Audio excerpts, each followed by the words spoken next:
할렐루야. 네, 반갑습니다. 우리 저와 함께 기도하고 강의 시작하겠습니다. 하나님 아버지 감사합니다. 주님께서 저희들을 사랑하여 주시고 주님의 자녀 삼아 주시고 또 청교도 신학원에서 다 함께 모여 공부할 수 있도록 인도하여 주신 은혜를 감사합니다. 하나님, 주님께서 저희들을 이 할 많은 시대에 대한민국 땅에 태어나게 하여 주시고 이곳에서 주님의 복음을 굳게 붙잡고 마귀 사탄 공산주의 세력과 싸우도록 주께서 사명을 맡기셔서 이 시대에 저희들을 보내주셨음을 믿습니다. 주님, 이 나라가 완전히 망국의 위기에 공산화될 위기에 처해 있습니다. 주여 긍휼히 여기시고 하나님 이 땅을 구원하여 주시고 주를 믿는 성도들이 다 잠에서 깨어 일어나 하나님 이 땅을 다시 한번 제2의 건국을 이룰 수 있도록 주께서 인도하여 주시옵소서. 주님께서 이승만 대통령을 통하여 이 땅을 세우실 때에 자유민주주의, 자유시장 경제 한미동맹, 기독교 입국론에 대한민국을 건국하셨음을 믿습니다. 이 나라를 다시 이 4대 기둥 위에 특별히 기독교 복음 위에 세울 수 있도록 주님 저희들에게 힘을 주시고 능력을 주시고 성령 충만하게 하여 주시옵소서. 정강 목사님을 주께서 붙들어 주시고 하나님께서 주신 시대사적인 사명을 대한민국과 세계를 위해 감당하시는 우리 목사님을 주께서 날마다 세임 주시고 능력 주셔서 하나님 그 종이 가는 곳마다 주의 이름으로 승리를 거두게 하여 주시고 우리 주님의 영광을 크게 드러내는 복된 삶의 여정을 허락하여 주시옵소서. 목사님과 함께 주님의 부름받아 함께 나선 모든 주의 동역자들 하나님 주의 종들을 주께서 붙들어 주시고 한 마음으로 묶이게 하여 주시며 한 성령으로 매이게 하여 주셔서 아버지 하나님 주님께서 원하시는 깊은 뜻이 저희들의 손과 발을 통하여 저희들의 입술을 통하여 이 땅에 실현될 수 있도록 주님 은혜 베풀어 주시옵소서. 이 시간 강의를 시작하는 점 시간이 오니 마치는 시간까지 우리 주의 성령께서 함께 하시고 지혜 주심을 믿사옵고 감사하며 예수님의 이름으로 기도하옵나이다. 아멘. 네, 우리 사도신경으로 신앙 고백하겠습니다. 전능하사 천지를 만드신 하나님 아버지를 내가 믿사오며 그 외아들 우리 주 예수 그리스도를 믿사오니 이는 성령으로 잉태하사 동정녀 마리아에게 나시고 본디오 빌라도에게 고난을 받으사 십자가에 못 박혀 죽으시고 장사한 지 사흘 만에 죽은 자 가운데서 다시 살아나시며 하늘에 오르사 전능하신 하나님 우편에 앉아 계시다가 저리로서 산 자와 죽은 자를 심판하러 오시리라. 성령을 믿사오며 거룩한 공예와 성도가 서로 교통하는 것과 죄를 사하여 주시는 것과 몸이 다시 사는 것과 영원히 사는 것을 믿사옵나이다. 아멘. 네, 반갑습니다. 네, 오늘도 우리 대한민국과 세계 도처에서 강의에 들어오신 여러분들 반갑습니다. 오늘은 이제 7대 명절 하나님의 구원 역사 경영을 우리가 크게 이제 두 부분으로 진행을 했는데 하나는 이제 만유 회복 그리고 또 하나는 7대 명절이었잖아요. 그래서 7대 명절 오늘 결론 시간입니다. 결론. 장막절 지난 시간에 마지막 남은 부분 하고 그다음에 오늘 7대 명절 결론 시간인데 네, 우리 찬송가 장막절 찬송 새 예루살렘 223장 같이 부르고 시작하겠습니다.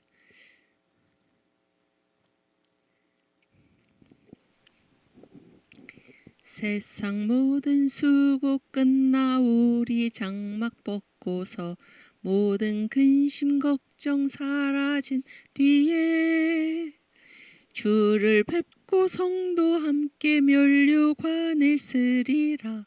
새 예루살렘에서 성도들이 함께 올 때 기뻐 노래하리라. 새 예루살렘 새 예루살렘 호산나를 높이 불러 왕의 왕을 맞으리. 새 예루살렘에서 가는 길이 외로워도 주날 붙드시리니 시험 환난 근심 걱정 없으며 주를 믿고 따라가면 주의 뜻을 알리라. 새 예루살렘에서 성도들이 함께 올 때 기뻐 노래하리라. 새 예루살렘 새 예루살렘 호산나를 높이 불러 왕의 왕을 맞으리. 새 예루살렘에서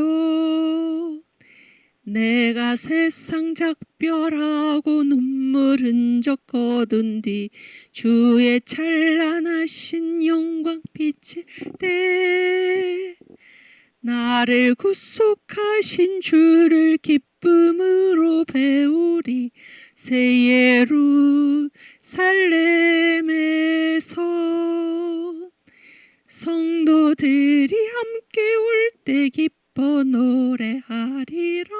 새 예루살렘 새 예루살렘 호산나를 높이 불러 왕의 왕을 맞으리.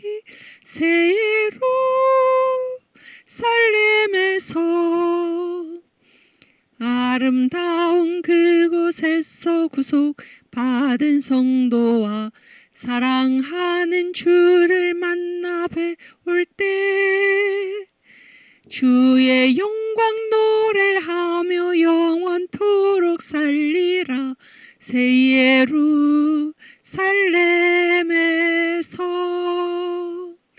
성도들이 함께 올 때 기뻐 노래하리라. 새 예루살렘 새 예루살렘 아멘. 호산나를 높이 불러 왕의 왕을 맞으리. 새 예루살렘에서 아멘. 감사합니다. 아멘. 네, 새 예루살렘 장막절. 제가 지난번에 우리 한국연합교단 출범 기자회견 그때 우리 청교도 신학원 졸업생들 그리고 현재 다니시는 분들을 중심으로 해서 우리가 그때 이제 기자회견을 사랑제일교회 본당에서 모여가지고 했잖아요. 그때 제가 한 얘기 네 가지를 다시 한번 말씀드리면, 전 목사님, 정강 목사님께서 이 한국을 위해서 하신 일 네 가지, 이거를 제가 아마 2021년에 목사님 20년의 목사님이 9월 정도부터 세 번째 감옥에 구속되셔가지고 감옥에 갇히셔가지고 12월 마지막 날 12월 28일인지 29일인지 그때 우리 청교도 신학원 제1기 강의 월요일이었어요. 월요일. 그때 제가 강의하는 그 시간에 목사님이 이제 풀려나신 거예요. 그래가지고 강의를 하다가 거기 이 강의를 도와주시는 우리 청년들 스태프들 또 밖에는 이제 손원배 목사님 다음 시간 강의이기 때문에 계셨고, 또 이동호 장로, 그때는 장로가 아니었지만 하여튼 이동호 장로도 같이 있고, 그러다가 이제 이 유튜브에서 목사님 석방에서 76가지 혐의 모두 무죄 이런, 그래서 막 강의하는데 갑자기 막 그런 소리가 나고, 또 그때 우리 이동호 장로가 용맹스럽게 그 강의실 방송하고 있는데 문을 탁 열더니 목사님 무죄 석방됐다고 막 그래가지고 그래서 이제 더 이상 그때 강의를 하지를 못했어. 왜냐하면 여기 학생들도 다 저도 마찬가지고 너무나 감사하고 기뻐가지고 그래서 강의를 조금 한 빨리 끝내 좀 하다가 하다가 좀 일찍 마쳤는데 그때가 이제 2020년 12월 거의 28일 정도 됐을 거예요. 제 기억에 28일 월요일 날 나오시고 그래서 이제 우리가 송구영 신예배 뭐 드리고 그랬는데 그래 이 글은 제가 2021년 그 감옥에 갔다 나오시고 그 다음에죠.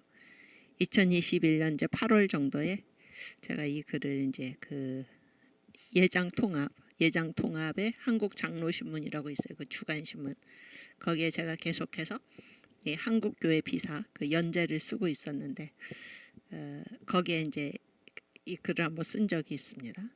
쓴 적이 있어요. 그래서 이제 이 정광 목사님께서 한국에 우리들한테 알려주신 한국에 끼친 공헌이 무엇인가? 첫 번째 이승만 건국 대통령 이승만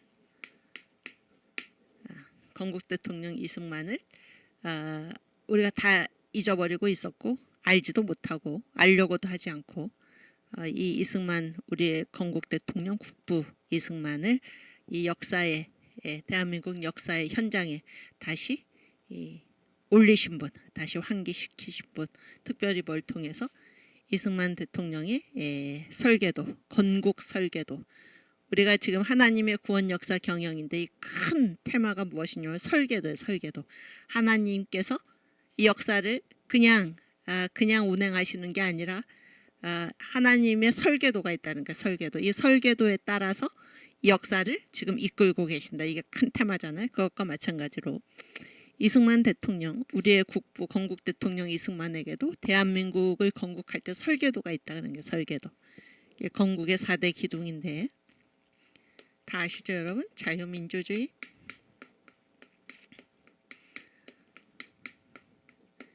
자유시장경제,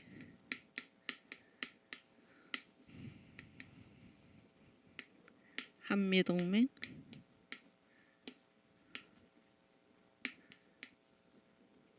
기독교익공론.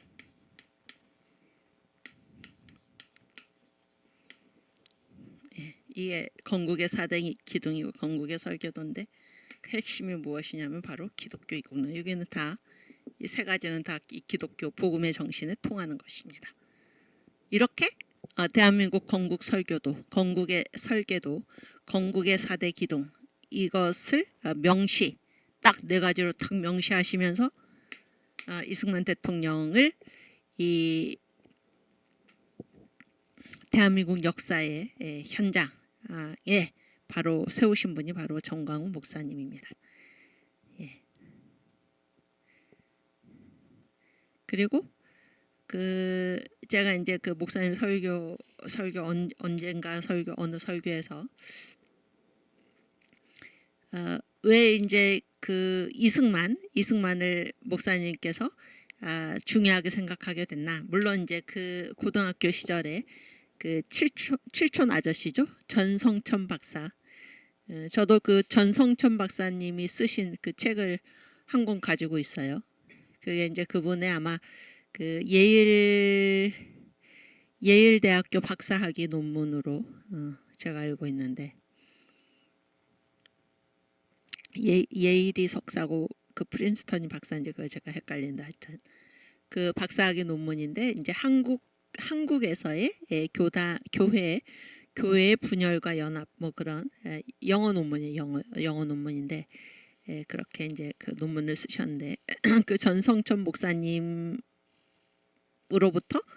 이제 칠촌 아저씨지 그분으로부터 이제 이승만 대통령에 대해서 그 고등학교 때 그분 댁에서 이렇게 지내면서 이제 저녁마다 이제 교육을 받았다 그런 얘기잖아요. 그런데 이승만 대통령은 이제 목사님도 뭐 그때 교육을 받고 그러고 잊어버렸다기보다 하여튼 그러고 있었는데 그 본인이 이제 개척교회를 하시는데 어느 날 80년 지나서 어느 날 그 학생들 그러니까 경찰 데모하다가 경찰한테 이제 쫓긴 학생들이 이제 목사님 그 교회로 들어왔다 이거예요. 숨겨달라고. 그래서 이제 목사님이 이제 숨겨줬는데 경찰들이 와서 이제 끌고 나갔다. 끌고 나갔다. 그러면서 이제 그때 하신 말씀이 그 명동 성당 같은데 거기는 뭐 들어가지도 못하면서 어떻게 이 학생들을 그 교회에 들어와서 이제 끌고 나가나 그러면서 이제 목사님이 그때 하신 생각이 왜 이렇게 이제 나라가 혼란하고 이러한 이렇게 문제들이 계속해서 발생하는가? 그 이유는 이승만을 몰라서 그렇다. 이승만 우리의 뿌리를 몰라서 그렇다. 그런 생각을 이제 하게 되셨다는 겁니다. 하게 되셔서 그래서 이제 이승만에 대해서 이제 그래서 예전에 그 친척 아저씨 전성천 박사님이 이제 이승만을 이렇게 가르쳐 주었던 것 그런 것들을 다시 생각하게 되고 이승만에 대해서 이제 그때부터 굉장히 깊이 이제 목사님께서 이렇게 탐구하시게 됐다 그런 얘기인데. 이게 정말 중요한 발견이죠. 그러니까 우리나라가 지금도 마찬가지입니다. 지금도 이게 분명히 그 자유 대한민국인데 이 나라가 이제 완전히 지금 망국의 길로 가고 있어서 이대로 이 나라가 가다가는 저 그 베네수엘라 짝이 나고 베트남 짝이 나고 저 홍콩과 같이 과연 어리석게도 다 망하고 나서야 깨달을 것인가 그런 생각을 요즘 많이 하게 됩니다. 그래서 우리가 여기 아까 어느 분도 저도 하루 금식했어요 이렇게 썼는데 우리가 그 지지난 주에 다 3일 금식을 했잖아요. 3일 금식도 하고 또 형편에 따라서 뭐 두 끼 금식도 하고 또 하루 한 끼 금식도 하고 그런 분들이 계셨는데 우리가 이제 기도하면서 어제 조나단 목사님의 기도도 그거죠. 이 광화문 이 예배밖에는 지금 이 나라를 살릴 길이 없습니다. 이렇게 기도를 하셨는데, 그래서 이승만 국부 이승만을 역사의 현장에 다시 올리신 분이 정광훈 목사님이시다. 두 번째가 무언가 특별히 한국 교회에 있어서 한국 교회가 말하지 않았던 성령 세례. 그다음에 새 예루살렘.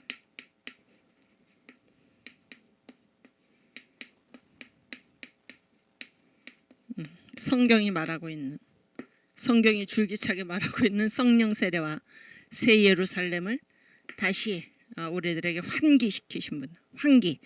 환기는 옛날에는 알았는데 잊어버리고 있었는데 다시 알게 해줬다 그런 얘기가 되는데 그렇게 얘기하는 것도 말이 되지 않는 것이 이 새 예루살렘이라는 단어는 거의 뭐 저도 모태신앙인데 제가 새 예루살렘이라는 단어를 들어본 적이 없는 것 같아요.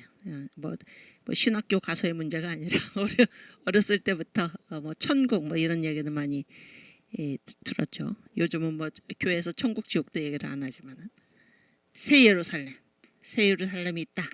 또 성령 세례라는 이 말, 성령 세례가 얼마나 중요한가 이런 말을 우리는 다 잊어버렸거나 아니면 처음 듣거나 그런데 이거를 다시 한국교회에 알려주신 분이 바로 정광훈 목사님이시다 그런 얘기.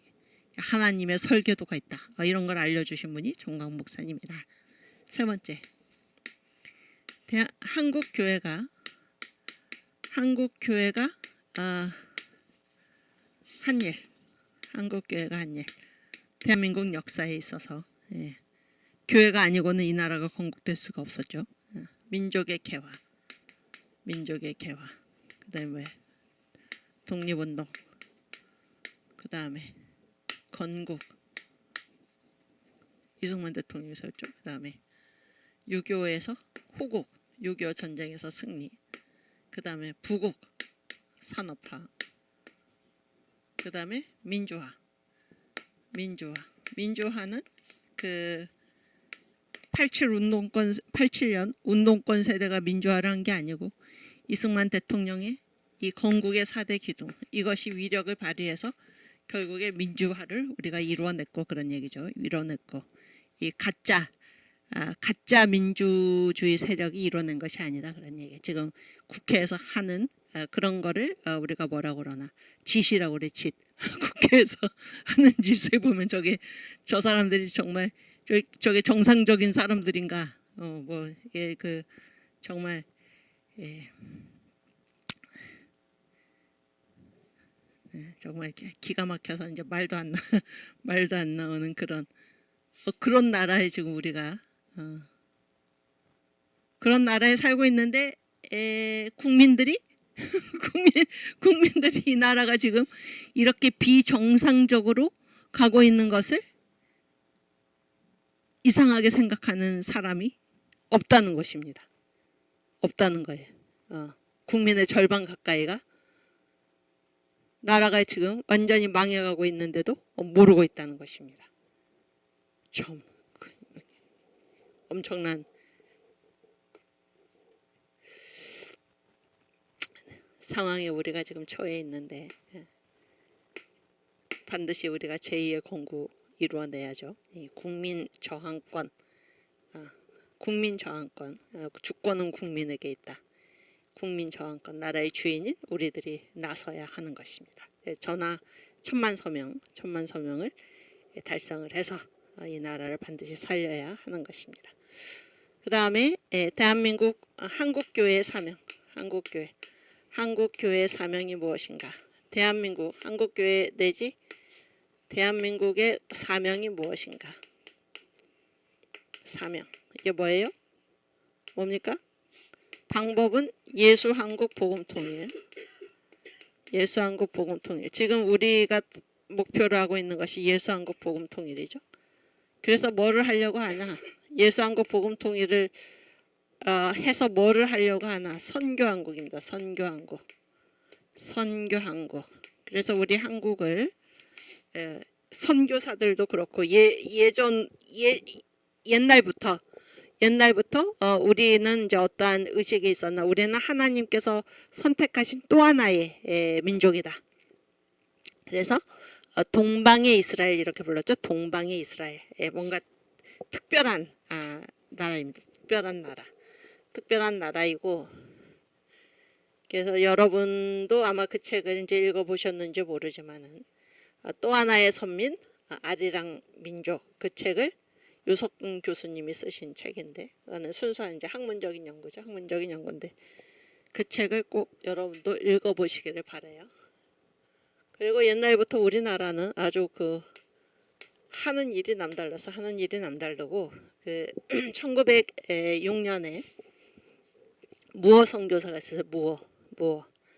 그 사람은 그 이름이 굉장히 거창한데 존이 요한이지, 요한.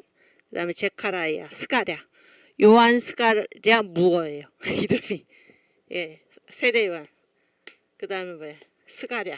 응? 구약의 그 선지자지. 그다음에 무어 선교사. 이분이 이제 세운 교회가 지금의 승동교회입니다. 승동교회. 예전에 김학성 장로님이 장로로 세워졌던 42세의 승동교회. 이 원래 이름은 곤당골교회. 여기를 이 교회를 세우신 선교사가 바로 그 제카라야 무어, 요한 스가랴 무어 선교사인데, 이분이 1906년에 그런 말씀을 하셨어요.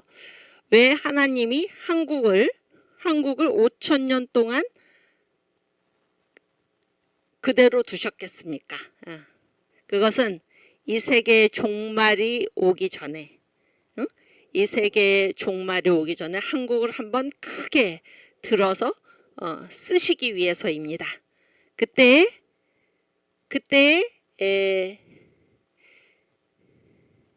갑자기 생각이 나. 그때 세계가 이 한국을 통해서 구원을 받을 것인데 제대로 구원을 받고 한국이 기독교의 등불을 높이 들게 하기 위해서입니다. 그때 세계가 한국을 통해서 구원을 받고 세계의 모든 문제가 해결되되 제대로 해결될 것입니다. 이렇게 이 요한 스가랴 무어 선교사가 말씀을 하신 적이 있습니다. 이 선교사들도 딱 이렇게 성령 세례 받은 분들은 다 보이는 거예요. 눈이 열린 거죠. 눈이.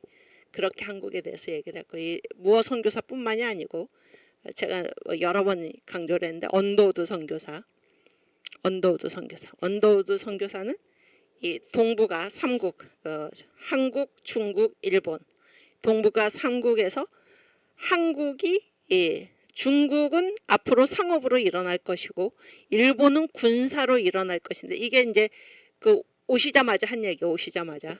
그러나 한국은 기독교로 일어날 것이다. 이렇게 말씀을 하신 것입니다. 올해가 선교 140주년인데 이미 선교사들은 그걸 본 거예요. 앞으로 중국은 상업으로, 일본은 군사로, 그러나 한국은 기독교로 일어날 것이다. 그래서 이 한국이 동북아 3국의 중심 국가가 되어가지고 한편으로는 중국을 보듬어 안고 한편으로는 일본을 보듬어 안고, 그래서 세 나라가 연합해서 어린 양 예수를 찬양하는 기독교 연합국가의 그 날이 올 것이다. 그때 이 한국이 이 양 나라를 보듬어서 예수를 믿는 그런 나라로 이 동북아를 이끌고 갈 것이다. 이렇게 언더우드 선교사가 예언을 한 것입니다. 눈이 다 열린 거죠. 이분들이 다 얘기한 게 뭐예요? 그게 바로 선교한국이에요. 선교한국. 그래서 한국은 동방의 이스라엘이다. 이스라엘이 뭐예요? 선민이잖아요. 선민. 동방의 이스라엘. 그러니까 한국은 동방에 있는 하나님의 선민이다라고 말을 한 것도 누구냐면 선교사들이에요. 선교사들. 그 6월절 때가 이름에 그 찬송을 지은 분이 그리어슨 그분이 동방의 이스라엘 한국 이렇게 얘기를 한 것입니다. 그래서 동방의 이스라엘이라는 건 선민이라는 거죠. 선민. 그러면 이 세상에 선민이 둘이 있는 거예요. 하나는 누구예요? 유대인이죠. 유대인. 또 하나는 뭐예요? 한국인이지. 그래서 또 하나의 선민 아리랑 민족에서 이제 셈의 후손 중에 에벨이 있어요. 에벨. 그 다음이 에벨의 두 아들이 있는데 벨렉과 욕단이 있어요. 요게 이제 두 선민인데 벨렉계의 선민이 아브라함이에요. 아브라함의 자손, 야곱의 자손. 이게 유대인이죠. 유대인. 그 다음에 욕단계 선민이 바로 한국인이다. 그런 얘기. 한국인. 응? 그래서 아라리오. 그래서 아리랑 찬송가를 부르면서 우리가 이 한국까지 왔다 그런 얘기예요. 그래서 아리랑은 하나님이지. 하나님이랑 하나님과 함께 이런 찬양이다 그런 얘기예요. 그래서 우리 아리랑 민족 한국인이 또 하나의 선민인데, 그래서 이 벨렉계 선민 아브라함의 자손들, 이 사람들은 왜 선택을 받았나? 예수님의 뭐를 위해서? 초림을 위해서 선택을 받고, 이 6단계 선민 우리 한국인들은 예수님의 뭐를 위해서 선택을 받았나? 재림을 위해서.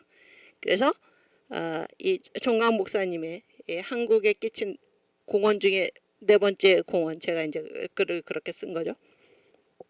대한민국의 사명을 이제 밝혀줬다는 얘기. 그게 뭔가 예수한국 복음 통일을 이루어서 선교한국으로 나아가서 선교한국. 우리 그 예배 광화문 예배 끝나고 맨날 선교한국 부르잖아요.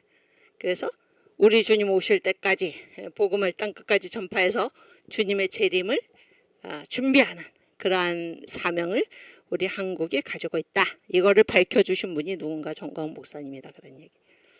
그렇죠? 감사하죠. 그래서 여러분들도 그렇고 저도 그렇고 우리나라가 어떤 나라인가, 또 우리의 사명이 어디에 있는가, 이런 의식을 분명히 이 땅에 하나님이 왜 우리들을 보내셨나, 이러한 어떤 사명을 맡기셨나, 이런 것을 분명히 알도록 제시하신 분이 정광 목사님이다. 그런 얘기예요. 그래서 우리 대한민국이 어떻게 세워졌고 한국 교회가 이 대한민국 역사에서 어떠한 일을 감당해 왔고, 그렇죠? 또 이 복음의 핵심이 무엇이고, 또 우리 한국은 어떠한 사명을 가지고 앞으로 나아가야 하는가, 이런 것들을 알려주신 분이 정광 목사님이다. 굉장한 공로죠. 굉장한 공로입니다. 제가 말씀드린 이 네 가지는 한국과 한국 교회를 위해서 하신 목사님의 공헌이고, 세계와 세계 교회를 위해서 하신 공헌이 무엇입니까? 바로 성경이 열린 거예요. 성경이 열린 것입니다. 하나님의 구원 역사 경영. 성경. 하나님이 가장 우리들에게 하시고 싶으신 그 말씀. 내 아들 예수를 알아라. 이걸 누가 얘기했어요? 목사님이 얘기하신 거죠. 목사님이 꾸며내서 얘기한 게 아니라 성경에 있는 것을 찾아서 밝히 우리 눈에 이렇게 보여주신 것입니다. 보여주신 거예요. 그래서 그 중에서 우리가 이번 학기가 아니죠. 제5기에 우리가 공부하고 있는 것이 바로 하나님의 구원 역사 경영. 이 모든 역사는 다 하나님이 이끌어 가시죠. 그런데 이 구원 역사 경영이니까 뭐예요? 설계도대로 하나님이 어떤 계획을 가지고 계획대로 이것을 진행해 가신다, 그런 얘기잖아요. 그래서 하나님이 이 우리를 구원하시기 위해서 이 역사를 이끌어 간다. 그런 거를 이제 성경에서 이게 역사 설교죠. 역사 설교 시리즈. 그래서 뭐야? 만유회복. 이게 가장 큰 단위죠. 가장 큰. 이런 걸 다 누가 말씀하셨냐면 전 목사님 말씀하신 거예요. 예. 창작이 아니고 성경에 있는 것을 끄집어내 가지고 우리 눈에 딱 보이도록 도식화하고 이 단어를 딱 얘기를 하고 이런 분이 전 목사님인데, 만유회복이 뭐예요? 이거는 가장 큰 단위죠. 역사 설교에서 가장 큰 단위예요. 그래서 이 역사가 어떻게 돼 있다는 것입니까? 역사가 맨 처음에 역사 하나님의 한 사이클은 셋으로 구성이 되어 있다, 그런 얘기지. 그래서 맨 처음에 뭐예요? 우리가 지금 살고 있는 곳이 아담의 나라인데, 이 지구 아담의 나라인데, 아담의 나라가 태초에 하나님이 천지를 창조하시니라 해서 아담의 나라를 가장 먼저 만드신 게 아니고 가장 먼저 만드신 게 뭐라는 거예요? 천사의 나라. 천사의 나라. 근데 이 루시엘 천사장이 타락을 해서 하나님이 심판을 받아가지고 천사의 나라가 심판을 받고, 그리고 이제 말할 수 없는 세월이 흐른 후에 하나님이 이 지구를 복구하셔가지고 아담의 나라를 이제 창조하셨다. 그러니까 아담의 나라. 근데 아담의 나라도 이제 이 사탄의 유혹을 받아가지고 죄를 저질러가지고 지금 아담의 나라도 무슨 상태? 준심판 상태에 있다. 준심판. 그런데 우리를 긍휼히 여기셔서 주님께서 이 땅에 오셔서, 그렇죠? 이 땅에 오셔서, 그래서 주님을 믿는 그 사람들은 그 호적을 아담의 나라, 이 마귀 공화국, 이제 준심판 상태, 사탄의 왕국에서 하나님의 왕국으로 호적을 옮기시는 그러한 일을 하신 분이 바로 예수시다, 그런 얘기. 그래서 이 아담의 나라도 영원토록 계속되는 게 아니라 아담의 나라도 누가 오시면은 예수님, 메시아, 예수님이 오시면은 이 아담의 나라도 없어지고 메시아 나라가 계속된다. 그래서 천사의 나라, 아담의 나라, 메시아 나라, 이것이 하나님의 구원 역사 경영의 한 사이클이다, 그런 거예요. 사이클. 이해가 되십니까? 예, 이거를 알려주신 분이 정광 목사님이. 그렇죠? 감사한 일이죠.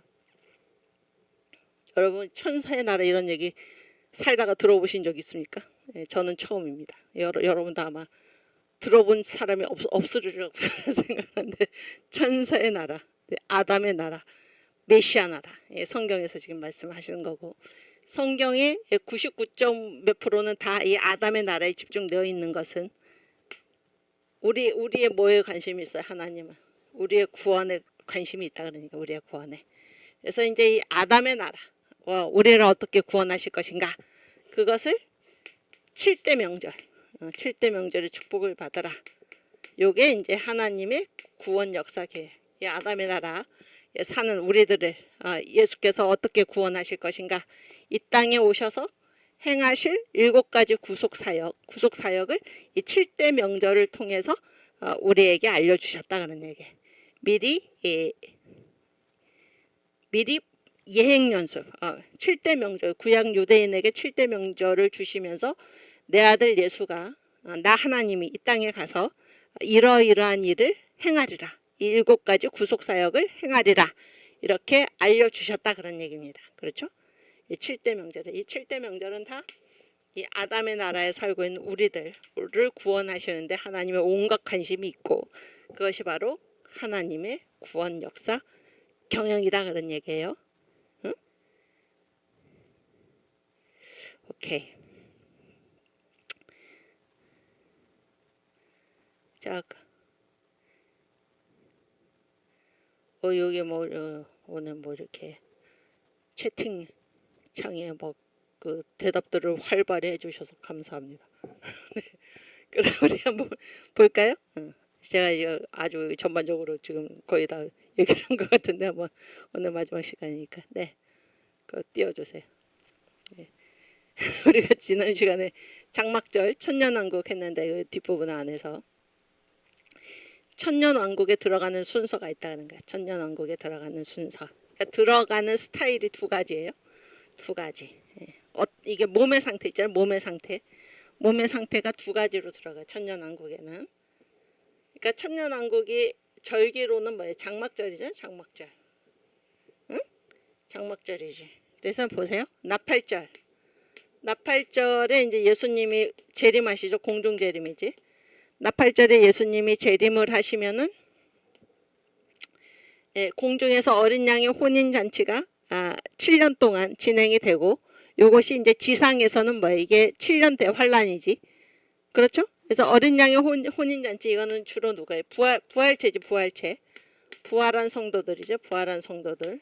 부활한 성도들이 7년 동안 이 지상에서는 이게 부활하지 못한 사람들, 또는 휴거되지 못한 사람들, 그 사람들은 다 뭐를 겪어요?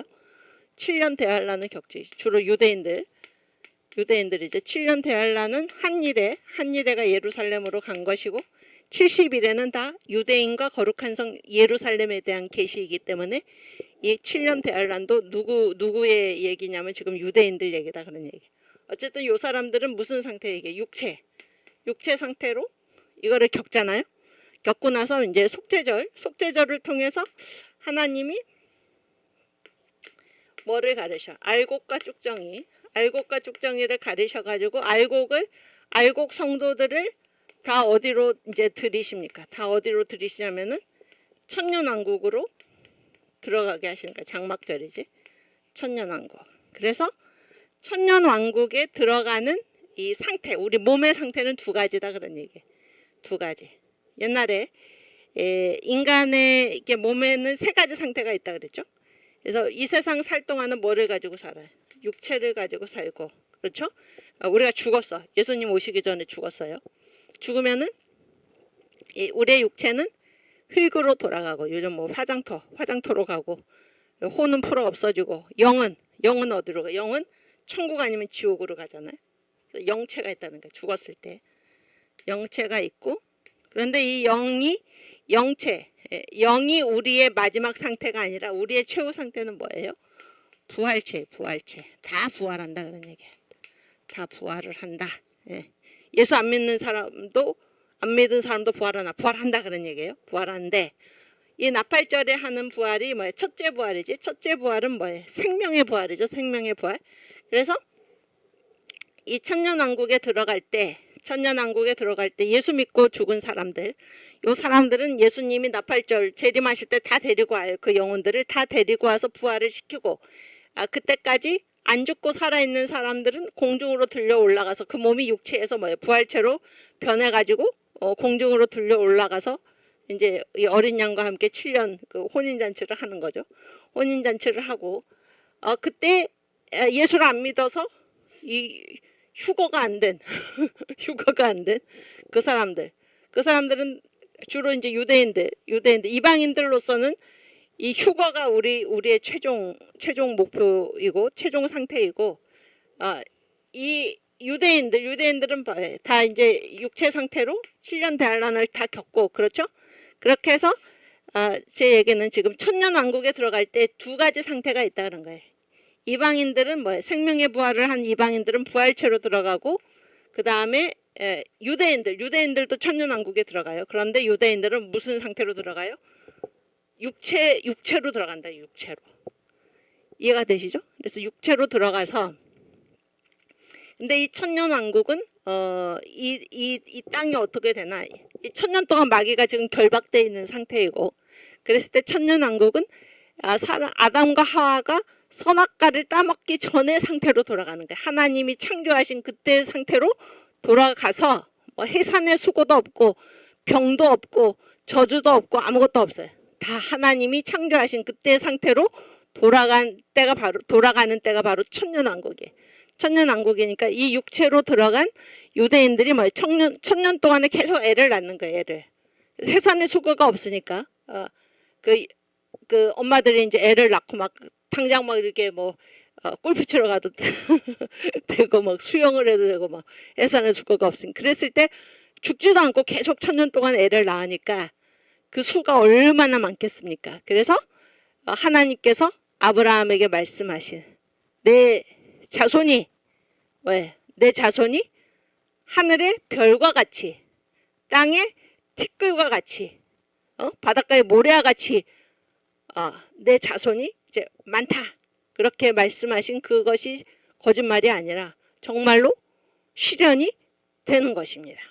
지금 유대인은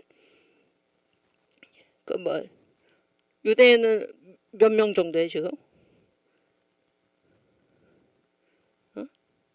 몇 명 정도의 유대인이야? 1000만이 좀 안 되지 않나요? 그렇죠? 전 세계에 다 모아도. 근데 그 1000만 정도가 뭐 하늘의 별과 같이 바다의 모래와 같이가 아니잖아요. 그런데 그럼 이게 왜 성경에는 그렇게 말씀하셨는데 그게 이루어지는 곳이 때가 언제인가? 이 천년왕국에서 왔다 그런 얘기. 천년왕국에서. 그래서 여기 파워포인트 다시 올려주시면은 천년왕국에 들어가는 순서, 들어가는 순서는 일단 들어가는 상태에 부활한 사람들, 부활하는 사람들, 예수 안에서 자는 자, 죽은 사람들이지. 예수 믿고 죽은 사람들이 먼저 부활을 하고, 그 다음에 그때까지 살아남은 사람들도 몸이 부활체로 돼서, 이 부활한 사람들은 예수님께서 이 땅에 오셨을 때 말씀하셨죠. 부활한 사람들은 어떻게 되냐면 천사같이 된다. 그래서 천사같이. 응? 천사같이. 천사는 남자도 아니고 여자도 아니고 그런 상태잖아요. 천사같이 돼서 이게 부활체로 들어가고 천년왕국에, 그 다음에 유대인들은 육체로 들어간다, 이런 얘기예요. 그래서 그런데 여기 보면 구원의 완성, 이 부활체로 들어간 사람들은 이미 구원이 완성된 거죠. 그러나 유대인들, 육체로 들어간 유대인들은 구원이 완성되지 않았어요. 구원이 완성되지 않았고, 이 천년왕국이 끝난 다음에 사탄이 잠시 놓이잖아요. 그래서 이 육체를 가지고 태어난 모든 사람들은 다 한번 뭐를 겪게 돼 있어요. 이 사탄의 시험을 겪게 돼 있다, 그런 얘기예요. 겪게 돼 있다. 유대인들은 지금 육체로 들어갔기 때문에 이들의 구원은 아주 완성된 게 아니다, 그런 얘기예요. 그러니까 우리가 감사해야죠. 감사해야 되는 거예요. 이방인으로서 우리는 부활체로 들어간다, 그런 얘기고. 그러면 과연 이 천년왕국을 지낸 그 사람들이 나중에 사탄이 풀려났을 때 거기에 유혹을 당하고 또 죄를 범할 사람들이 있겠는가? 우리가 역사에서 보면은 어떻습니까? 역사에서 보면은 그 출애굽 당시에도 유대인들을 쫓아나온 그 이방인들이 있었죠. 이게 알아차린 사람들. 그렇지만은 또 많은 사람들이 그거를 하나님의 역사를 보면서도 믿지 않는 그런 자들이 많았다, 그런 얘기. 또 뭐 출애굽까지 갈 것도 없이 예수님 당시에도 예수님이 부활하셨는데도 또 죽은 나사로가 살아났는데도 그런 것들을 보면서도 예수를 믿지 않았다, 그런 얘기잖아요. 가룟유다 보세요. 가룟유다. 예수님을 그토록 쫓아다녔지만은 예수를 믿지 않은 것입니다. 예수를 믿지 않은 거예요. 그러면 천년왕국에 그렇게 아름다운 곳에서, 복된 곳에서, 죄도 없는 곳에서 그렇게 살다가 사탄이 풀려났을 때 과연 미혹받을 사람들이 있을까? 있죠. 우리가 역사를 보면 알게 되는 것입니다. 역사를 보면. 오케이.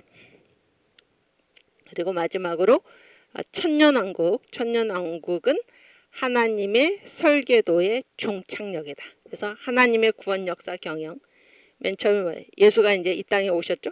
이 땅에 물론 이제 창조부터죠. 창조부터 해서 쭉 해서 마지막은 무엇으로 끝나나? 메시아 나라, 천년왕국 메시아 나라로 끝이 난다. 그래서 천년왕국이 하나님의 설계도의 종착역이다. 그런 얘기입니다. 오케이, 그 다음. 그래서 여기 보면 가장 마지막에, 그러니까 가장 앞에가 뭐예요? 이제 이게 그 사랑제일교회의 본당 위에 천정 그 벽에 위에 윗벽에 이렇게 걸려 있는, 그러니까 보통 접어놓는데 쫙 펴면 이 그림 나오잖아요. 그래서 가장 먼저 천사의 나라를 이제 창조하셨다. 그러니까 최초의 창조가 천사의 나라. 그 다음에 천사의 타락이지. 그 다음에 뭐야? 하나님이 이제 아담의 나라, 지구를 창조하셨다. 그렇죠? 그래서 뭐 선악과를 따먹고 어쩌고 그래가지고 쭉 해서 이게 다니엘의 금신상 나오지. 그래서 바벨론, 메데바사, 그 다음에 뭐야? 헬라, 그다음 로마. 그리고 저 발가락, 열 발가락의 나라는 아직 나타나지 않았죠. 지금 여기 그 시대를 지금 지나고 있는데, 열 발가락에 이제 적그리스도의 나라가 나타나면은 하늘에서 돌이 내려, 저기 돌 떨어졌죠. 돌이 내려와가지고 이 역사가 끝나고, 그 다음에 뭐예요? 이제 천년왕국이 이루어지고, 천년왕국 후에는 뭐예요? 이제 새 예루살렘, 하늘에 있는 새 예루살렘이 땅으로 와서 땅과 하나로 딱 붙는, 여기에서 이렇게 이 역사가 진행되고, 이 땅에서의 역사, 이 새 예루살렘, 새 하늘과 새 땅이니까 거기는 새 하늘과 새 땅 전에 이 땅에서의 역사는 결국에 뭘로 마치나? 메시아 나라, 천년왕국으로 마친다. 그런 얘기. 그래서 이 천년왕국이 이 땅에서의 역사에서 하나님 설계도의 종착역이다. 그렇게 얘기를 하는 것입니다. 오케이, 그 다음. 그래서 새 예루살렘을 향하여 결론인데, 우리는 이제 7대 명절을 계속 붙들고 살아야 된다. 그런 얘기. 7대 명절. 7대 명절은 다른 말로 두 글자로 뭐일까요? 7대 명절이. 두 글자로 뭐죠? 7대 명절이 복음이지, 복음. 복음은 세 글자로 뭐죠? 예수님. 아시겠죠? 7대 명절을 두 글자로 얘기하면은 복음이라 그래, 복음. 복음이 뭔가? 복음은 예수의 별명, 예수님의 별명인데, 예수께서 이 땅에 오셔서 행하실 7가지 구속 사역. 그래서 6월절 뭐예요? 이렇게 죽으리라. 우리를 구원하시기 위해서 십자가에서 죽으신다. 그런 얘기지. 그 다음에 무교절이 뭐예요? 무덤에 3일 동안 있으리라. 구속 사역이죠. 그 다음에 뭐예요? 3일 만에 초실절, 부활하시리라. 그렇죠? 그 다음에 뭐예요? 오순절, 승천하셔서 성령을 보내주시리라. 그렇죠? 그 다음에 뭐예요? 재림, 이 땅에 다시 오시리라. 그 다음에 뭐예요? 속죄절, 알곡 성도들을 모아서 나라를 하나님께 바치시리라. 그 다음에 뭐 천년왕국. 우리와 함께, 우리는 새끼 왕들이고 예수님이 왕중왕이지. 우리와 함께 다스리시리라. 요게 복음입니다. 복음이라는 것은 예수께서 이 땅에 오셔서 행하실 7대 구원사역, 구속사역, 이것이 복음입니다. 복음의 7대 단추예요. 오케이. 그 이상용 TV님이 지금이 열 발가락 시대라고 그랬는데, 열 발가락 시대는 아직 나타나진 않았고 미래의 나라, 열 발가락 시대가 뭐예요? 적그리스도가 나타나는 거죠. 아직 적그리스도는 나타나지는 않았죠. 그래서 그 사이를 지금 우리가 지나고 있다. 그런 얘기. 지금은 오순절 시대입니다. 오순절 시대. 오케이. 그리고 그래서 요한복음 1장식으로 예수를 알자. 요한복음 1장식이 뭐예요? 요한복음 1장이 뭐예요? 태초에 말씀이 계시니라. 이 말씀이 하나님과 함께 계셨고, 그렇죠? 이 말씀이 곧 하나님이시다. 그래서 이 말씀이 누구예요? 예수님이지, 예수님. 말씀이 헬라어 원어로는 로고스지, 로고스. 로고스는 뭐예요? 로고스는 헬라인들이 생각하기에 로고스가 뭐예요? 이 세상의 만물을 밀어낸 힘이지, 힘.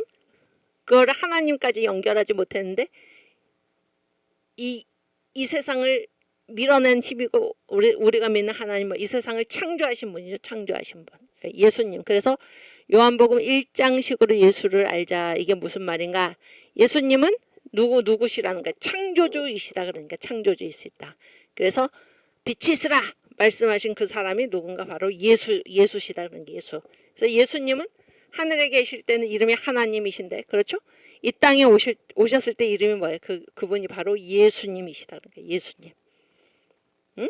태초에 말씀이 계시니라. 그래서 이 말씀이 곧 하나님이신데, 이 하나님이 이 땅에 사람으로 오신 분이 바로 예수시고, 그런 얘기죠. 이게 이제 요한복음 1장식으로 예수를 알자는 게 바로 그 얘기예요. 그래서 이 하나님이 왜 하나님이신 이 예수가 왜 이 땅에 오셨나? 왜 오셨습니까? 우리를 구원하시기 위해서 오신 거예요. 우리를 구원하시기 위해서. 응? 우리 요한복음 1장 한번 읽어볼까요?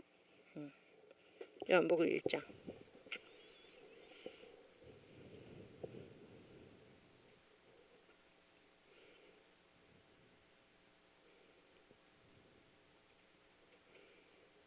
그렇지.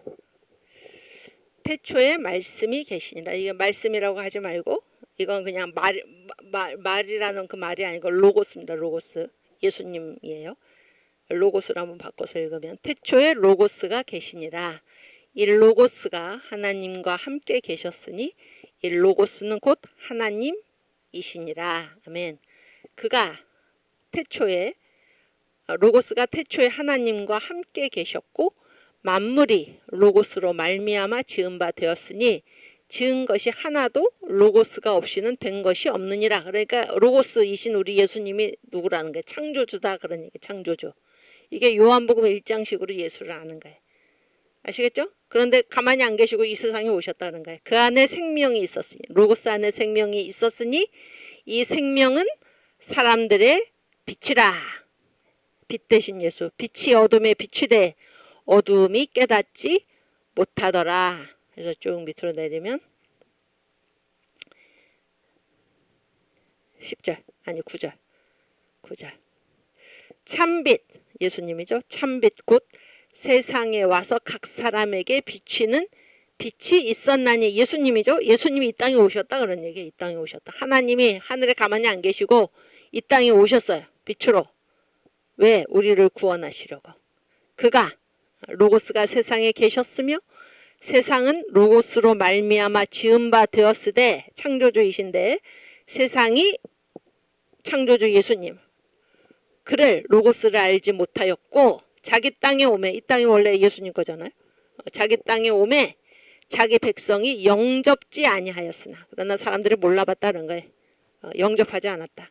그러나 1장 12절 영접하는 자 예수님을 영접하는 자 곧 로고스 이름을 믿는 자들에게는 하나님의 자녀가 되는 권세를 주셨으니 아멘. 이는 혈통으로나 육정으로나 사람의 뜻으로 나지 아니하고 오직 하나님께로서 난 자들이니라. 로고스가 육신이 되어 우리 가운데 거하심에 우리가 그 영광을 보니 아버지의 독생자의 영광이요 은혜와 진리가 충만하더라. 아멘. 이게 바로 요한복음 1장식으로 예수를 아는 거예요. 아시겠죠? 그래서 예수는 이 땅에 오시기 전에 누구예요? 창조주셨다는 게 하나님이셨다. 창조주 하나님이 사람으로 오신 분이 예수시다. 사람으로 왜 오셨나? 7가지 7대 구속 사역을 행하시기 위해서 오셨다. 그런 얘기예요. 아멘. 감사합니다. 네, 그 다음 또 파워포인트.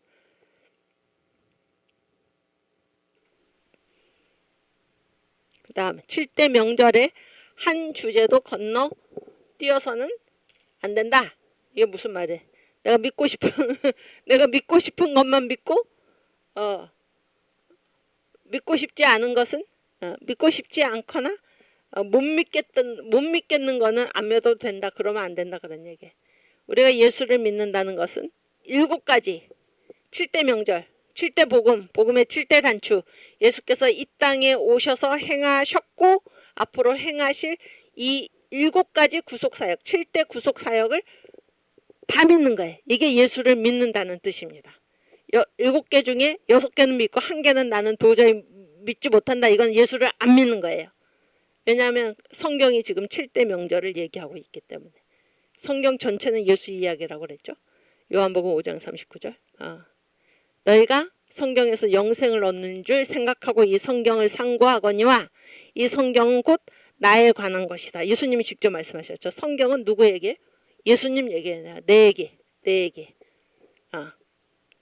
예수님 얘기가 뭐예요? 바로 7대 명절입니다. 7대 명절. 이 땅에 오셔서 행하실 7가지 구속사역. 그래서 7대 명절의 한 주제도 건너뛰어서는 안 돼요. 그 중에 내가 믿고 싶은 것만 믿는다. 그건 예수를 안 믿는 거예요. 왜냐하면 성경은 이 예수의 7가지 구속사역을 분명히 말씀하고 계시기 때문에 7대 명절 전체를 다 믿는 사람이 바로 예수를 믿는 사람입니다. 아멘. 그리고 이제 오늘로써 이제 그 7대 명절을 끝내는데 이 강의에서도 7대 명절을 계속 반복해서 생각하고 또 말해야 된다는 얘기예요. 이게 이제 2014년 설교인데 2014년 3월 9일이 마지막 설교에 22주 동안 이 7대 명절 설교를 전 목사님께서 집행을 하셨는데 2013년 10월 둘째 주부터 2014년 3월 둘째 주까지 이 설교를 하셔서 22주 동안. 그래서 이제 그때 당시에 이제 인터넷에 제한 공개 모든 사람한테 공개한 게 아니라 평신도들한테는 거의 막아놓고 사랑제일교회 교인들 성도들은 보게 하고 또 전국에서 이 인터넷에 접근하고자 하는 사람들은 목사님들만 허락을 했던 그때예요. 그래서 그때 사랑제일교회 이제 인터넷에 들어오신 분들은 95%가 목사님들이었다 그래. 사랑제일교회 성도들하고. 그래서 이제 사랑제일교회 성도들은 인터넷을 이제 공개를 해주니까 계속 다시 봐라 그런 말씀을 그때 하셨어요. 그래서 이제 이 예수님의 청중 수준별 교육 방법을 벤치마킹하자. 이게 무슨 말인가? 그때 이제 어떤 배경에서 이런 말씀을 하셨냐면 이 사랑제일교회는 교회 수준이 공수부대다 그런 거. 공수부대가 뭐예요? 특전사라고 그러지. 특전사. 대단히 아주 정예화된 십자가 군병들이죠. 그래서 이 사랑제일교회에서 선포되는 이 말씀이 지나가는 사람이 들어서 뭐 이해할 수 있는 그런 게 아니다. 그런 얘기를 하면서 그래서 이제 예수님이 이렇게 말씀을 하실 때 청중 수준별로 했다 그런 얘기예요. 청중 수준별로. 그래서 여러분도 뭐 들어보신 기억이 있을 텐데 가장 큰 광범위한 이제 청중이 뭔가 하면 허다한 무리를 이제 허다한 무리를 놓고 말씀하실 때는 뭐 회개하라 천국이 가까웠느니라 이런 복음 선포 이 정도만 예수님 말씀하셨다 그러니까 허다한 무리보다 이제 조금 좁혀진 게 뭔가면 500여 형제는 어떤 사람들, 그러니까 예수의 부활을 목격하고 예수님의 승천을 목격한 사람들이죠. 그래서 이 부활 체험을 부활을 믿는 그런 사람들, 이 500여 형제. 그러니까 이 사람들한테는 이 허다한 무리들보다는 조금 더 심도 깊은, 조금 더 이 사람들보다는 좀 더 심도 깊은 그런 말씀을 하셨다 그런 얘기지. 그 다음에 500여 형제 다음에 뭐예요? 70제자지. 70제자. 이 사람들은 뭐예요? 전도하는 사람들이죠. 70문도 전도하러 나갔던 그 사람들. 그래서 이 70문도의 특징은 무엇입니까? 자기만 알고 있는 게 아니라 가서 전파하는 그런 사람들이지. 이 사람들한테는 더 깊은 설교를 하셨다. 그 다음에 뭐예요? 그 다음에 뭡니까? 12제자지. 12제자가 끝이 아니에요. 12제자 중에도 변화산 체험, 예수님의 그 부활 체험 요거를 한 사람들이 누가? 세 제자죠. 베드로, 야고보, 요한이지. 베드로, 야고보, 요한. 그리고 그 중에서 이게 세 제자인데 세 제자 중에서도 예수님이 가장 사랑하셨던 애제자 누굽니까? 요한이지, 요한. 그래서 다 이게 수준이 다르다는 거, 수준이. 수준이 다르니까는, 그래서 지금 이게 그때 당시에 2014년, 지금도 마찬가지지만은, 신앙이 깊지 않거나 뭐 이런 성경을 자세히 모르는 사람들이 전 목사님의 설교를 들었을 때, 처음 듣는 소리니까, 처음 듣는 얘기니까, 막 목사님을 막 이단이라고 그러고, 목사님에 대해서 이제 뭐라고 하는 사람들이 많다 그런 얘기. 그랬을 때, 목사님을 탓하지 말고, 내가 허다한 무리로구나. 이렇게 자기 자신을 탓해라. 이제 그런 말씀을 그때 하셨는데, 지금도 마찬가지고, 저도 이렇게 보면은, 이게 전 목사님을 통해서 이제 이 애국운동에 이제 관심을 갖게 된 사람들이 많죠. 그래서 우리나라가 이대로 가다가는 큰일 나겠구나.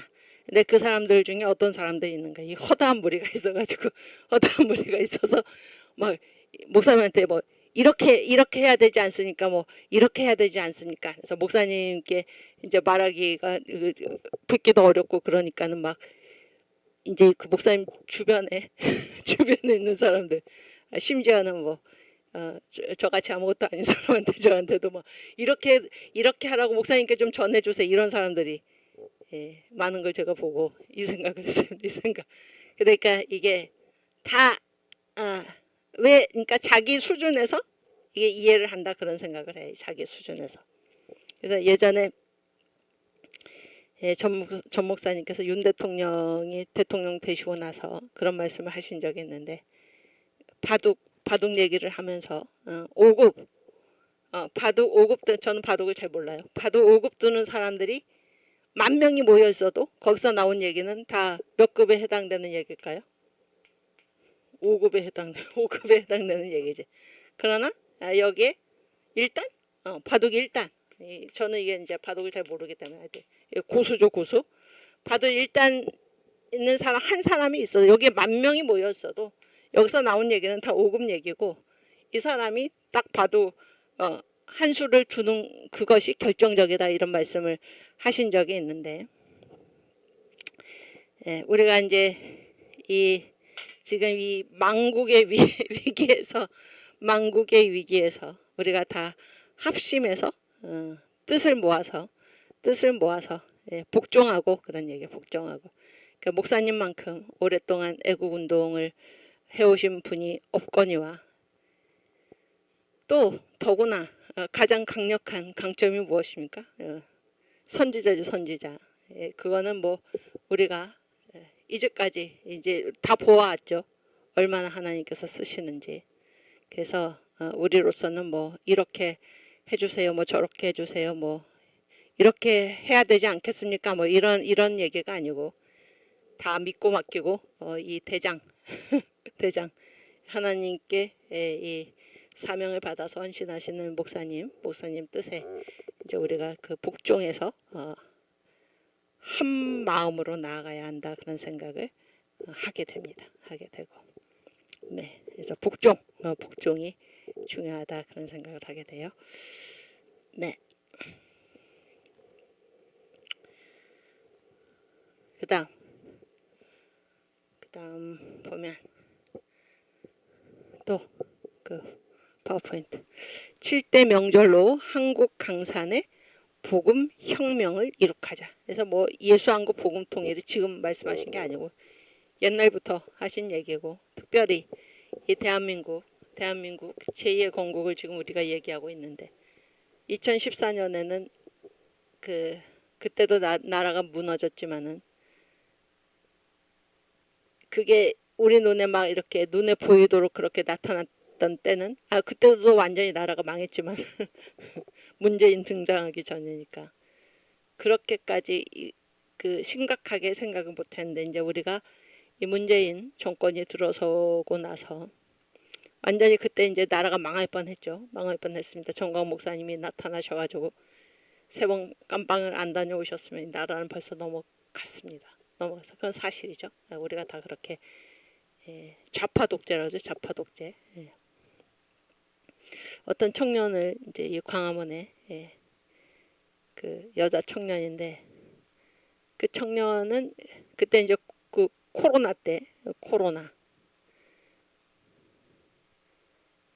그때 그 겪었던 그러한 그 교회 탄압이라든지 이 자유의 말살이라든지 그 아주 치를 떨더라고. 치를 떨고 그때 이제 아버지가 그 돌아가셨는데 뭐 그 임종을 이제 보지 못하도록 뭐 이 감염 그런 것 때문에 그런 얘기를 하면서 근데 뭐 그때 우리들 다 마찬가지였죠. 굉장히 이제 자유의 소중함을 알았던 그러한 시기가 아니었나 생각이 들고 저도 그때 지금 생각을 해보니까 그때 뭐 우리가 그런 일을 너무나 많이 겪었기 때문에 그때 이제 이 사랑제일교회 그 박원순이 교회 문에 이제 못을 박았잖아요. 못을 박아. 그래가지고 우리가 이제 광화문으로 가서 예배를 드렸잖아요. 광화문으로 가서. 근데 예배 드리러 가는데 그 경찰들이 막 못 지나가게 하는 거예요. 예배 드리러 그 가는데 그래가지고 또 저도 가는데 이제 저한테 어디 가냐고 그래서 나 저 위에 이제 세문안교회 간다. 그랬더니 교회 예배 보러 못 간다는 거예요. 못 가고 제가 그때 뭐 이렇게 세문안교회 그쪽으로 간다 그래서 그랬는데 제가 그때 이제 의자 앉으려고 의자를 들고 갔는데 특히 이런 거를 들고는 더 못 지나간다고 저한테 막 그랬던 게 생각이 나요. 그래서 이게 과연 이게 대한민국이 맞나 그런 생각을 제가 했었습니다. 예. 그때 뭐 무슨 전국에 무슨 공연장이라든지 뭐 전철이라든지 그 사람이 밀집돼 가지고 막 아침에 뭐야 이렇게 출근 지하철이나 뭐 그런 데서는 막 워낙 출근 시간이 그렇잖아요. 그런 거는 아무렇지도 않게 해놓고 예배 드리는 그것도 딱 규칙을 지키면서 1m, 2m 간격을 띄어가지고 예배 드리는 그 곳에는 뭐 19명만 들어가야 된다. 말도 안 되는 시대를 우리가 겪었죠. 우리가 겪었습니다.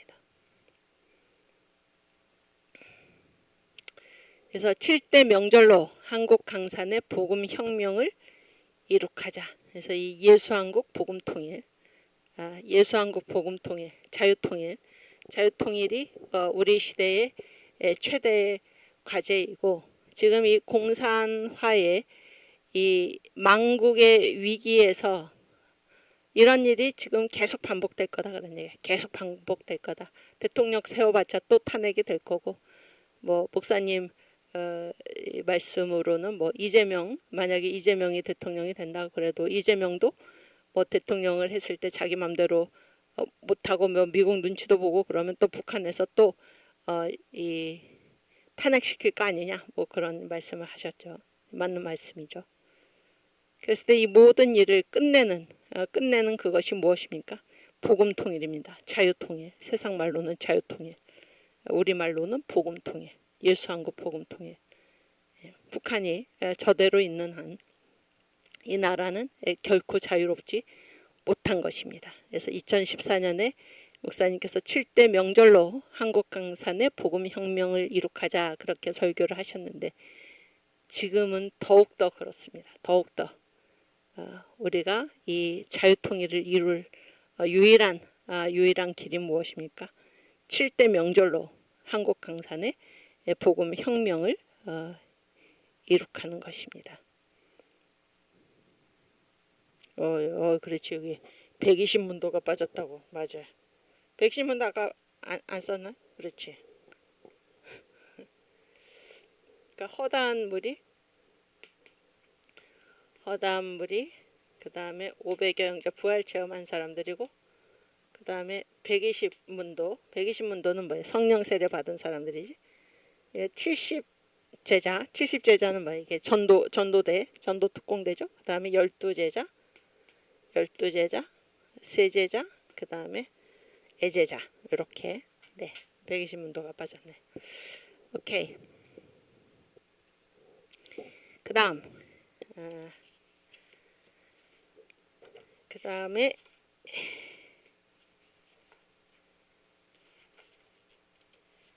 그래서 새 예루살렘을 향하여, 그래서 이제 7대 명절이 우리 심령에 임하면 받는 축복이 무엇인가, 오늘 총 결론 시간이기 때문에 다시 한번 복습을 하겠습니다.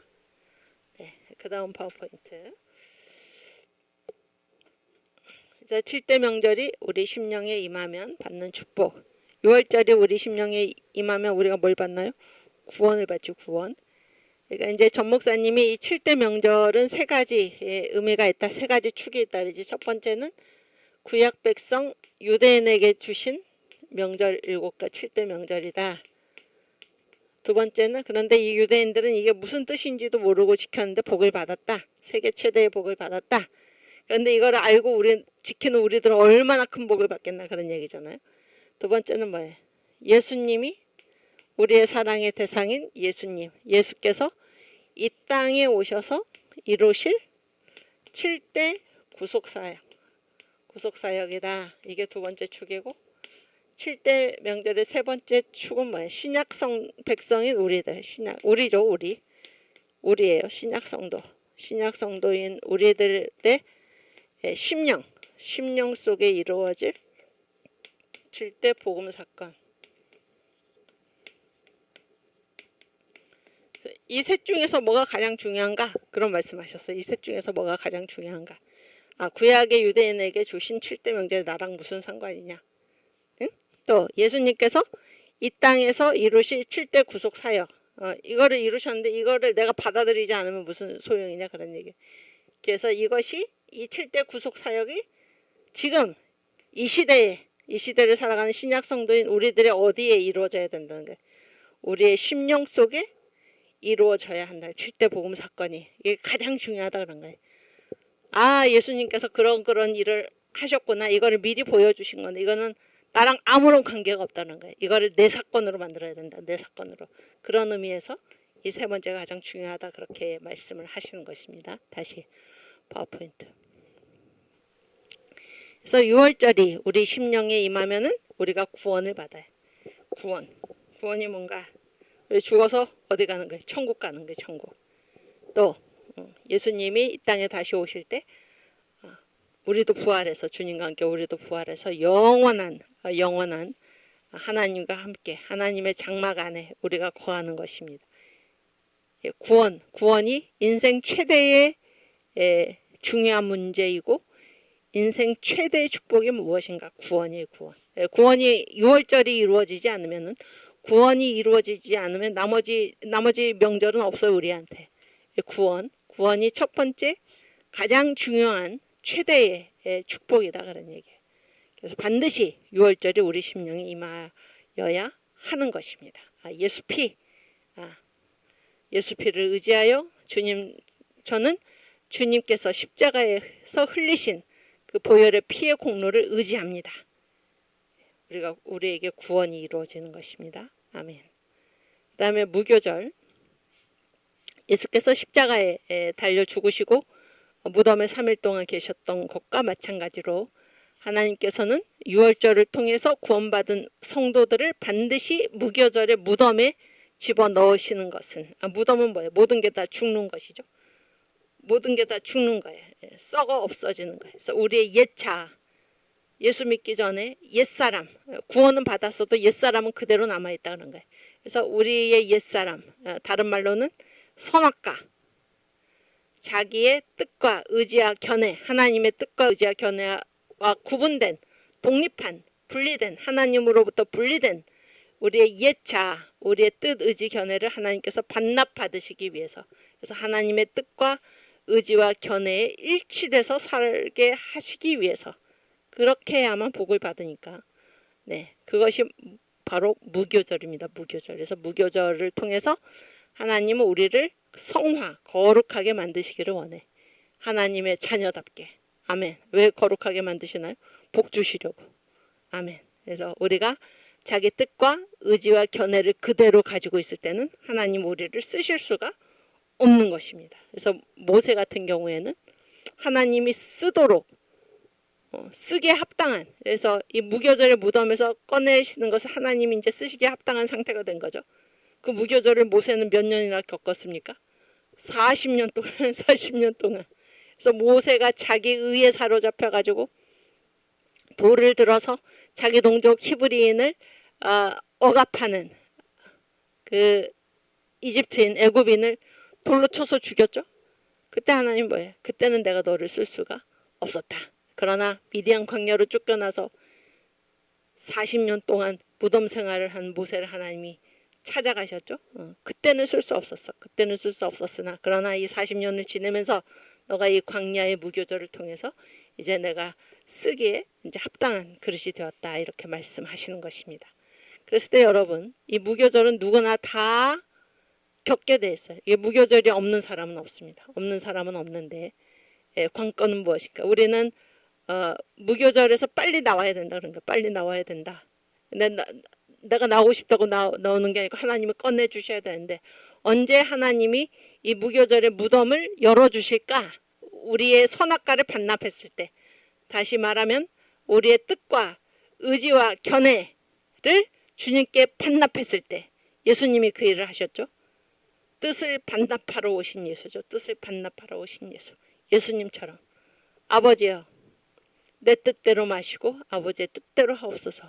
이 고백이 우리 입에서 터져 나올 때 주님께서 무덤을 열어주신다 그런 얘기예요. 그래서 누구처럼 우리가 무교절을 해야 되나? 이삭처럼 단번에 모리아 산에 번제단에 하나님의 뜻이 그러하고 아버지의 뜻이 그러하시다면 저는 기꺼이 죽겠습니다. 자기의 뜻을 반납한 이삭을 하나님, 그게 이삭은 무교절을 단번에 통과한 거죠. 이삭처럼 단번에 무교절을 통과하는 것이 지혜로운 사람입니다. 평생을 무덤 속에서 자기가 무덤 속에 들어가 있는지도 모르고 더 심각한 거는 그래서 평생을 무교절의 무덤 속에서 지내지 말고 우리의 뜻과 의지와 견해를 하나님 앞에 반납하여 오늘이라도 당장 주님께서 우리의 무덤을 열어주시는 그런 복이 임해야 할 것입니다. 그 다음에 뭐예요? 초실절. 초실절이 우리 심령에 임하면 뭐예요? 하나님이 무교절의 무덤에서 우리를 꺼내시면 우리가 다 부활을 하는 거죠. 부활. 우리의 삶이 부활을 하는 것입니다. 그 다음에 오순절. 오순절은 뭐예요?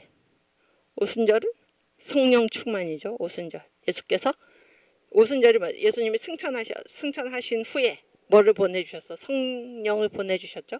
그래서 오순절이 우리 심령에 임하면 성령 세례가 임하고 성령 충만을 받게 되는 것입니다. 아멘. 그래서 오순절은 선교의 영이라고 그러죠. 선교의 영. 그래서 나 혼자 예수 믿는다 그 차원이 아니에요. 오순절이 임하면 뭐예요? 이거를 나에게 임한 이 7대 명절을 다른 사람한테 옮길 수 있다 그런 거예요. 옮길 수 있다. 선교의 영입니다. 선교의 영.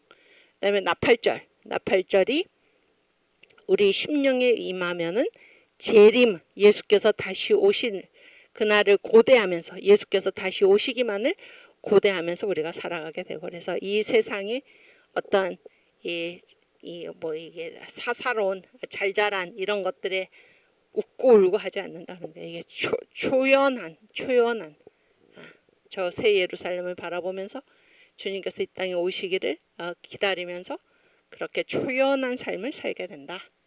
속죄절이 우리 심령에 임하면은 죄를 우리가 안 지을 수는 없죠. 다 죄를 짓잖아요.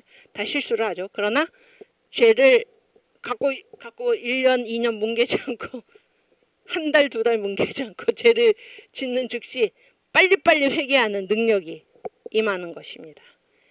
죄를 빨리 회개하는 사람이 지혜로운 사람 아닙니까? 그렇죠? 죄를 회개 안 하고 갖고 있으면 왜 주일날 교회 가기도 싫고 그렇게 되는 거죠. 기도도 하기 싫고. 그러나 속죄절이 그 심령에 임한 사람은 죄를 빨리빨리 회개하는 능력이 생긴다 그런 얘기예요. 장막절이 우리 심령에 임하면 주님이 재림하셔가지고 우리를 천년왕국으로 데리고 들어가시는데 그때 왕국을 누리는 것이 아니라 이 땅에서 미리 왕국을 누릴 수 있다 그러니까 왕국을 그와 같이 살아간 사람이 성경에 다 나와 있죠. 누굽니까? 다윗이 그랬고 요셉이 그랬습니다. 다니엘도 그랬어요. 왕국의 연합, 천년왕국을 이 땅에서 먼저 맛본다. 장막절에 그 심령이 임한 사람은. 아멘. 오케이, 그 다음. 그래서 이제 하나님의 역사 경영과 7대 명절인데, 지금 우리는 어디에 와 있습니까? 오순절 말기에 와 있어. 오순절 말기. 오순절 다음이 뭐예요? 오순절 다음이 7대 명절로 오순절 다음에 나팔절이 예수님 재림이죠. 예수님 재림 직전에 와 있다는 거. 아직 적그리 수도가 안 나타났는데 지금 끝시기에 와 있다는 거예요. 그리고 그러니까 우리가 이게 이 세상을 살아가면서 아무런 감각 없이 살아가는 게 아니라 우리가 지금 하나님의 구원 역사 경영 가운데 살고 있고, 지금은 오순절 말기이고 주님께서 곧 이 땅에 오실 것이고, 그래서 우리가 기름을 준비해서 성령 세례를 받아요. 성령 세례를 받고 주님을 신랑을 기다리는 슬기로운 지혜로운 다섯 처녀와 같이 기름을 준비해서 신랑이 올 때를 기다려야 하는 것입니다. 아멘. 그냥 이 세상에 태어났으니까 되는 대로 살다가 죽는다가 아니에요. 그렇게 어리석게 짐승처럼 살아서는 안 되는 것입니다. 이 시대를 알아야 돼. 시대를. 오순절 말기에 와 있다. 주님 곧 오신다. 그런 얘기예요. 그리고 결국에 이 7대 명절에서 결국에 장막절, 가장 마지막 절기죠. 장막절로 세상 역사가 끝난다. 장막절이 뭐예요? 메시아 왕국이죠. 메시아 왕국. 천년왕국. 장막절로 세상 역사가 끝난다.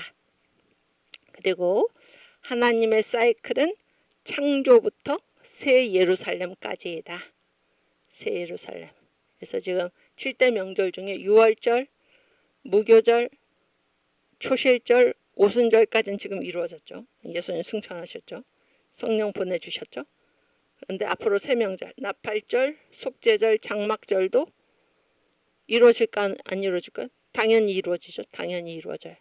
그래서 하나님의 사이클은 창조, 최초의 창조, 만유회복에서 배웠듯이 천사의 나라로부터 아담의 나라, 지금 아담의 나라에 오순절까지 지금 진행이 된 거. 오순절 말기에 와 있고, 이 아담의 나라에 반드시 돌의 나라가 임할 것이 예수님이 반드시 오신다 그런 거예요. 그래서 반드시 오셔서 천년왕국 후에 우리 이제 새 하늘과 새 땅, 새 예루살렘이 이루어지는 것입니다. 거기까지가 하나님의 사이클이에요.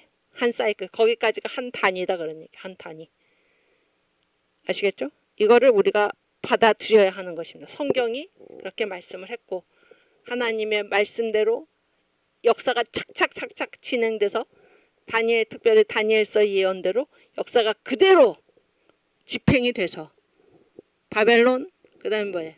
메데바사, 메디아 페르시아, 그 다음에 헬라, 로마 다 나타났죠? 그대로 역사가 진행됐죠. 1.1획도 틀림이 없이 역사가 진행된 것입니다. 그렇다면 예수님 반드시 다시 오셔서 알곡 성도들을 천년왕국으로 들이시고 그 다음에 천년왕국을 이루시고 우리를 다 새 예루살렘으로까지 데리고 가실 것이다. 이거를 우리가 믿는 것입니다. 그래서 새 예루살렘을 믿음으로 받아들여야 된다. 받아들여야 된다. 이해가 안 되는데요. 이해가 되든 안 되든 이해가 되든 안 되든 우리의 이해가 중요한 게 아니라 성경이 그렇게 말씀을 하고 있고 그 성경대로 지금 이루어져 왔고 이해가 되시죠? 새 예루살렘을 믿음으로 받아들여야 한다 그런 얘기예요. 그리고 성경의 주제는 7대 명절이다. 이 성경은 나에 관한 것이다. 예수께서 이 땅에 오셔서 행하실 7가지 구속 사역, 그것이 바로 성경의 주제입니다. 성경의 주제. 우리가 오랜만에 한번 찾아볼까요? 요한복음 5장 39절.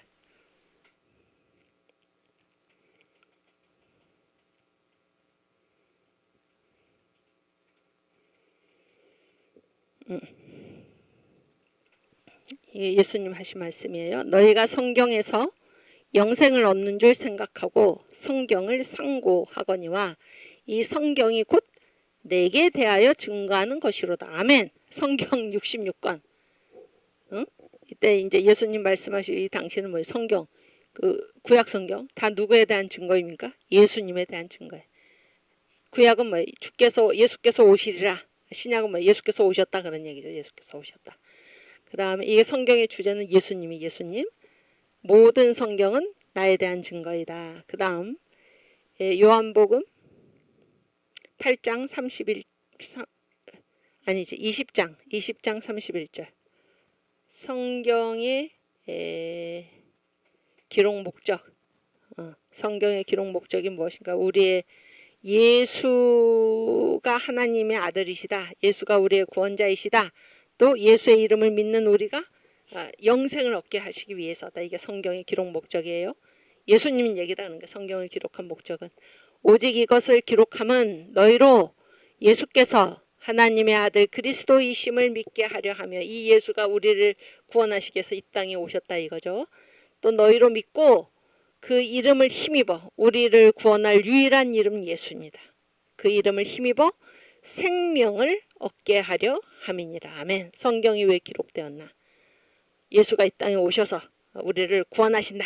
그러니까 예수를 믿는 자는 구원을 받는다. 이것을 알려주기 위해서 성경이 기록되었다. 그렇죠? 그 다음 성경의 내용 누가복음 24장 27절.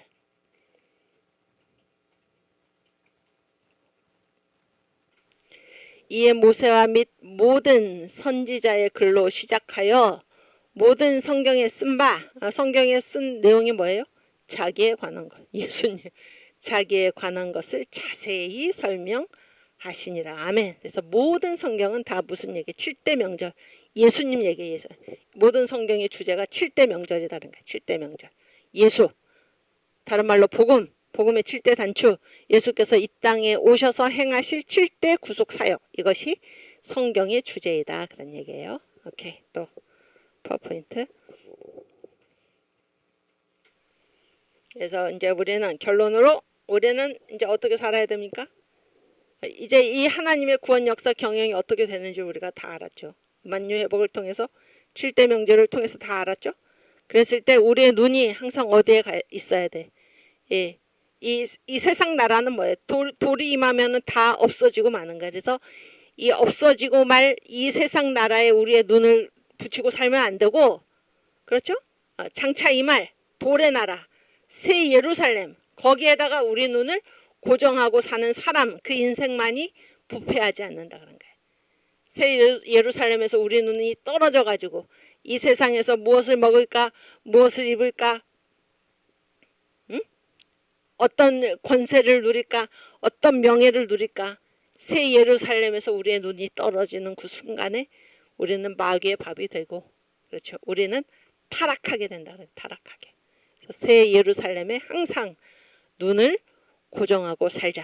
야, 이 사람들이 가장 이 세상을 행복하고 지혜롭게 살아가는 사람들이고, 이 세상에서 가장 강력하게 살아가는 사람들이고, 이 세상에서 항상 승리하며 살아가는 사람들이 바로 이 사람들이다. 그런 얘기예요.